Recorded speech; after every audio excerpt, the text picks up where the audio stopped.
Friends, target 11.0 channel में सबको स्वागत है। आज देखेंगे और एक नई रिक्वायरमेंट के बारे में जो कि हिंदुस्तान एरोनॉटिक्स लिमिटेड के तरफ से एक वैकेंसी आ चुकी है, जो कि ये नॉन एग्जीक्यूटिव कैडर है। पोस्ट का नाम है, ठीक है। सारी चीज़ मैं आपको बताऊंगा, स्टेप बाय स्टेप बताऊंगा।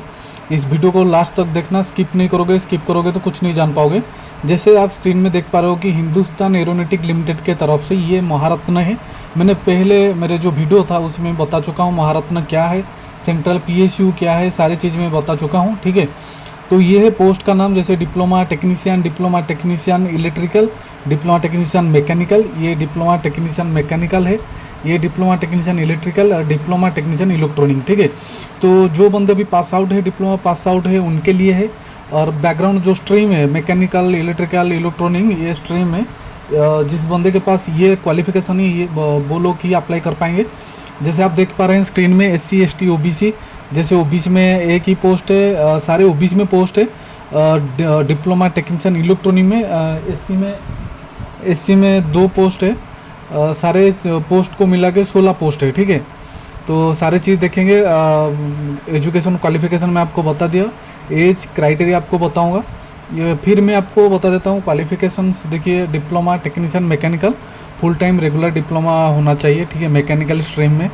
और उसके साथ देखिए CAD CAM mechanical engineering industry, integrated mechanical engineering, maintenance mechanical engineering, refrigeration and air conditioning mechanical engineering, CAD, सारे ये जो क्वालिफिकेशन है आपके पास हो तो आप अप्लाई कर पाओगे। नहीं तो और क्या, in any of the approved trades award by Indian air force, army, navy, coast guard, तो उसी में आप नौकरी कर रहे हो और उसी में क्वालिफिकेशन आपके पास है तो आप अप्लाई कर पाओगे। डिप्लोमा टेक्नीशियन जो है full time and regular diploma in engineering, जैसे इलेक्ट्रिकल, इलेक्ट्रॉनिक स्ट्रीम होना चाहिए, ठीक है, तो आप अप्लाई कर पाओगे। वैसे ही डिप्लोमा टेक्नीशियन इलेक्ट्रॉनिक उसमें भी सेम है। जैसे ये सारे पोस्ट है, ये सारे पोस्ट नहीं, ये स्ट्रीम है। जैसे कि diploma in engineering electronic and communications and instrumentations and control instrumentations and electronic, applied electronic and instrumentations, radio and communication, सारे जितने भी आप देख पा रहे हो, ठीक है, ब्रांच, तो उसी में आपके पास डिप्लोमा क्वालिफिकेशन है तो आप अप्लाई कर पाओगे। Education requirement, candidate applying for the above mention post should possess the qualifications indicated against each post in para 3.1, candidate possessing qualification in any discipline branch other than those mentioned above are not eligible to apply. तो ये बोल रहे हैं कि आपके पास ये जो bracket में जो भी क्वालिफिकेशन है उसी हिसाब से आपके पास क्वालिफिकेशन है तो आप अप्लाई कर पाओगे, नहीं तो आप एलिजिबल नहीं हो सकता है, ठीक है। Candidate processing qualification acquired through correspondence distance education part time e learning will not be adequate to regular full time course are not eligible to apply. जो बंदे भी डिस्टेंस कोर्स कर रहे हैं, डिस्टेंस डिप्लोमा कर रहे हैं, पार्ट टाइम में कर रहे हैं, ई लर्निंग मतलब ऑनलाइन में कुछ सर्टिफिकेट हासिल करने के लिए पढ़ाई कर रहे हैं, तो वो लोग एलिजिबल नहीं है, ठीक है। ये ध्यान रखना, ये पॉइंट आप लोग देख लेना, ठीक है। In order to become eligible to apply for the post, candidate belong unreserved OBC NCL EWS should have secured minimum 60% mark. आप जो क्वालिफिकेशन है तो 60% मार्क होना चाहिए डिप्लोमा में, एंड मिनिमम जो SC ST कैंडिडेट उनका 50% होना चाहिए, ठीक है। ये है percentage rounding off is not allowed to arrive at the aggregate percentage. Candidate pursuing possessing higher qualification than the required qualifications indicated in the notification against the respective post need not to apply. तो जिसके पास higher qualification है वो लोग चाहेंगे apply करने के लिए, उनके पास तो डिप्लोमा है फिर भी चाहेंगे अप्लाई करने के लिए, तो वो एलिजिबल नहीं है। हायर क्वालिफिकेशन देखिए, candidate pursuing possessing higher qualification than the required qualification, जो रिक्वायर्ड मांगा है उसी से आपके पास ज़्यादा क्वालिफिकेशन है तो एग्नेस्ट द रेस्पेक्टिव पोस्ट, इस पोस्ट के हिसाब से आपके पास ज़्यादा क्वालिफिकेशन है तो नीड नॉट टू अप्लाई, आपको अप्लाई करना कोई ज़रूरत नहीं है। Candidate pursuing enrolled for any other qualification should not mandatorily indicated the same in the application. All the qualification possessed by the candidate are also qualification course being pursued by them at the time of submitting the application.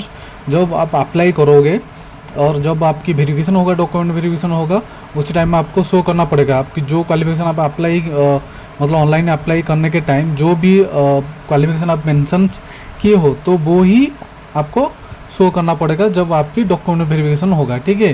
Candidate such personnel who are possessing pursuing higher qualification in the relevant trade disciplines than the required qualification indicated in the advertisement notification who apply for the post will be rejected at the stage of requirement selections।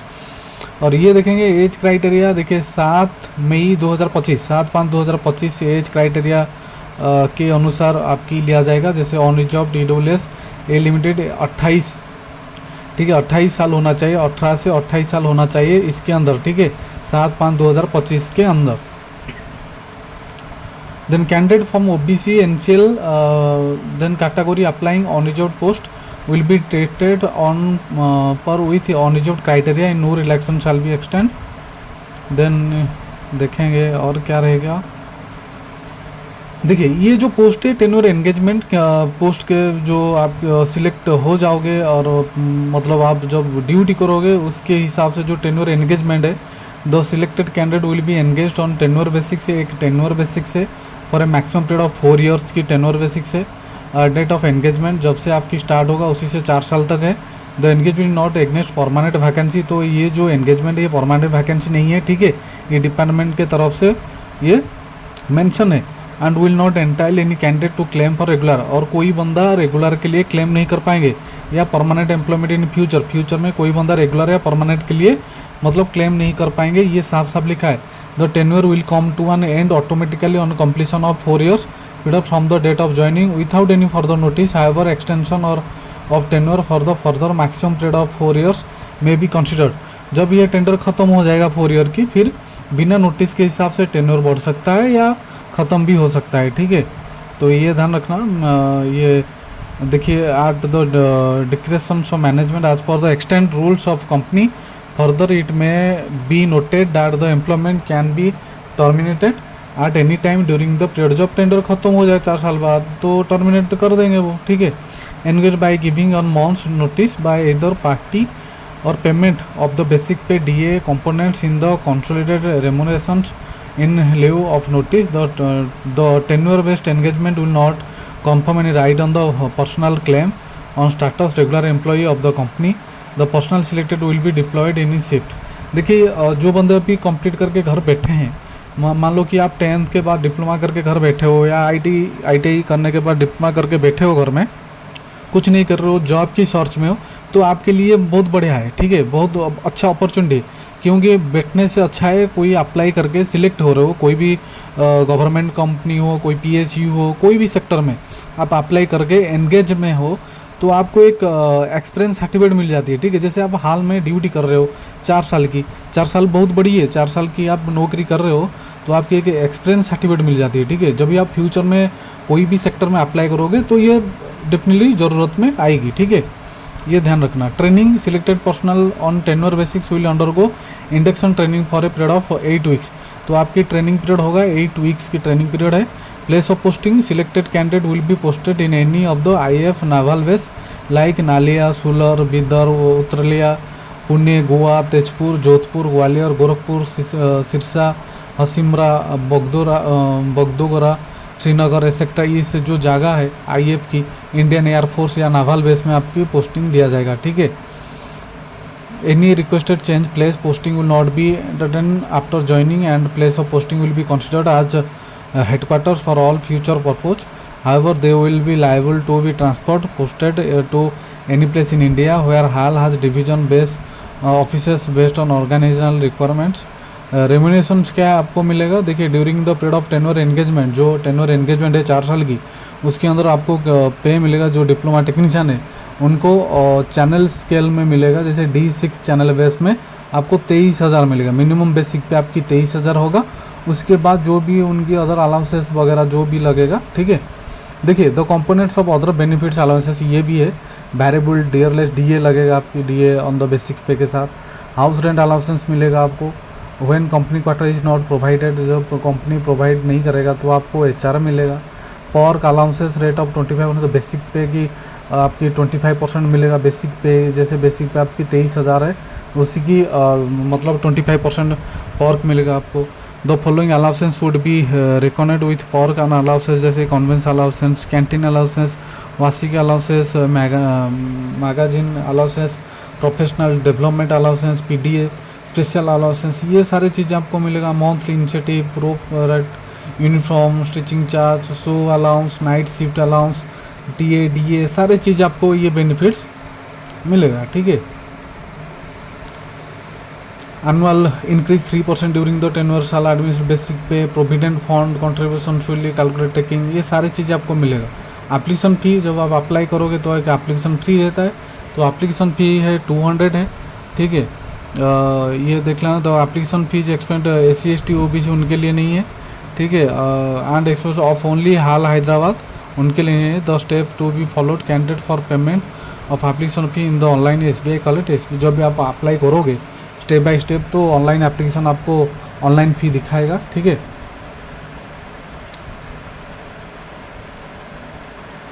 Selection procedure कैसे लिया जाएगा, जैसे the selection will be through written test, आपकी written test लिया जाएगा हैदराबाद में। The tentative date written test है 25/5/2025 में। If the number of candidate with above prescribed percentage marks are large in number, the company reserve the right decide the cut off percentage for calling candidate for the written test based on marks secured the qualifying examination diploma in engineering. ज़्यादा form होगा तो उसी हिसाब से आपकी जो diploma में percentage mark लिया जाएगा। जिस बंदे का अच्छा परसेंटेज है उसी हिसाब से उनको कॉल लेटर भेजा दिया जाएगा। ठीक है। एग्ज़ाम देने के लिए ये ध्यान रखना। Candidate who fulfil the prescribed eligibility criteria will be called written test and intimation in the regard will be through HAL website, email में आपको भेजा दिया जाएगा। ठीक है। Candidate are required to attend the written test on the date and time venue at their own expense which will be mention in their e admit card.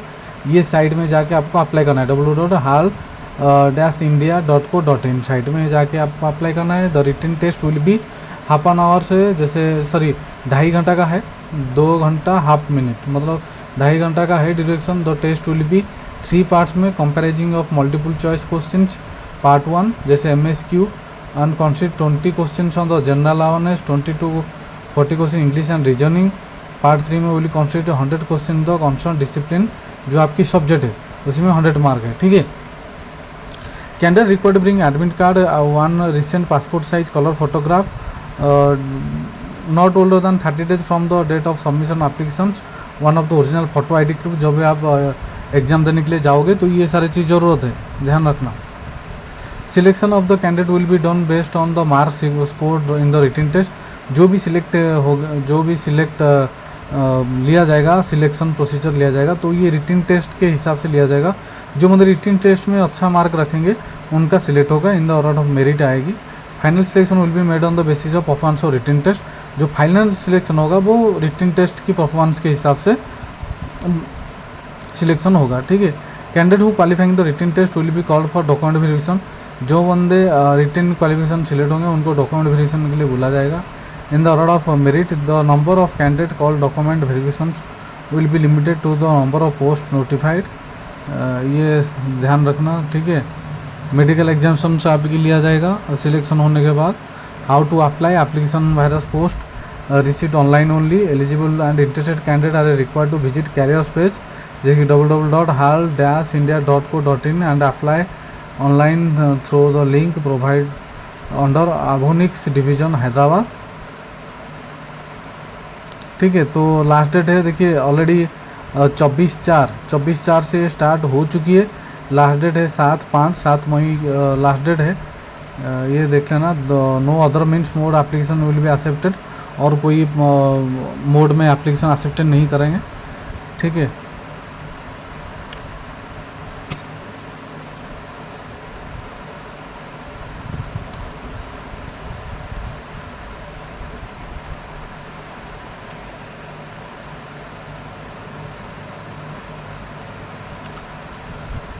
ठीक है। और कुछ नहीं है, जो बंदे इंटरेस्टेड है उसको अप्लाई कर देना। ठीक है। और ये मैं थोड़ा बता देता हूँ आपको जॉब डिस्क्रिप्शन, जॉब क्राइटेरिया क्या है, आपकी वर्क नेचर क्या है। जैसे डिप्लोमा टेक्नीशियन मैकेनिकल, उनका काम है the technical service support to be provide from radar, repair on serviceable LRU and SRU remove from radar, coordinate between IAF and HAL Hyderabad for supporting PR radar on support issue, coordinating for dispatch receipt of the on serviceable repaired unity to the division and IFS, warranty support to be provided for HAL Hyderabad LRU SRU, ये work nature है, आप लोग देख लेना, ठीक है।